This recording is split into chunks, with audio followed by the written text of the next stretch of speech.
Hello everyone, welcome back and thank you for watching. I'm here today with Lucy Ann Hayes-Logan from Two South Baharas, who's going to help us with some answers to questions that many people seem to be asking us on a daily basis. And I know Lucy is getting many clients asking her, so I'd like to firstly say thank you for joining us today. Welcome. Very welcome. And I understand today we're going to have a chat about sort of a general overview of residencies, TIEs, NIEs, this whole big sort of bubble that seems to be of confusion. And just for those watching at home, this is going to be in a number of parts because there's a lot to get through. So if you find that we're talking about one part that's not relevant today, don't worry, there will be another edition which will have all the information that you need. So do subscribe to our YouTube channel. Also visit Lucy's channel at Two South Baharas on YouTube, where you'll be able to see the full information as well, and she can help you with any questions. So welcome to the sofa, Lucy. Thanks for having me, Matthew. Great. So tell us a bit about, to start with, just a quick overview of what you do and what are the general questions we're getting asked about. I know we're getting asked about NIEs, TIEs, there's some confusion there. The old green paper, be it the A4 or the card, I'll let you do the proper Spanish pronunciations because I'll get it wrong. And different types of visas, we hear golden visas, non-lucrative visas, student visas, working visas, and now a new one in the mix, which I believe is the digital nomad visa. Yes. But we'll come on to that in a moment. So to start off with, I guess let's start at the beginning. You're the expert in this, so I'll let you tell us about it. Okay, so today in this video we're going to talk about what we know as a Certificado de Registro Ciudadano de la Unión. It looks something like this. This is actually my own.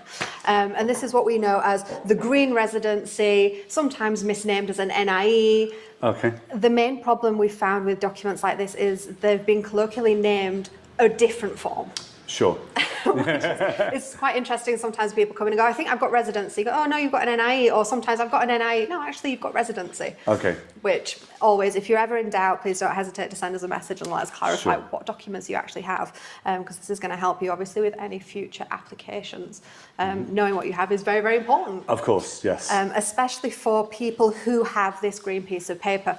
So this green piece of paper is what we know as a residency. This was residencies for anybody who belongs to the European Union. So this is also for British people before Brexit. Okay. So a lot of British people will still have this. There's also a smaller card format that I personally don't have. I only have my A4. That's what I had originally, but changing to the TIE they were sized a little bit smaller. Like credit card size. And before that, they were a handy little ID size with a photo. But they had an expiry date on, and then everyone was issued the green pieces of paper. Okay.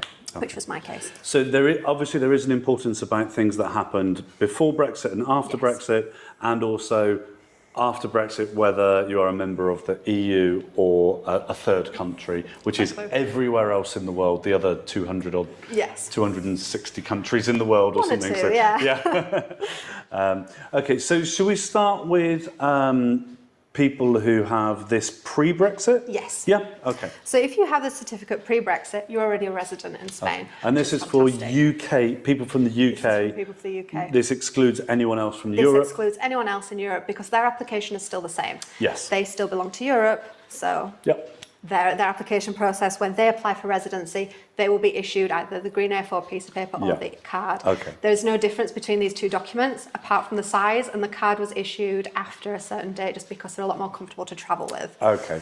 So probably the best thing then, if we start with that, and for those watching at home, I think you can get the gist. We're going to have some talk about people who were in Spain before Brexit and are UK citizens. Yes. People who are in the EU, because Brexit's irrelevant to those. Yep. And then for anyone who is looking at becoming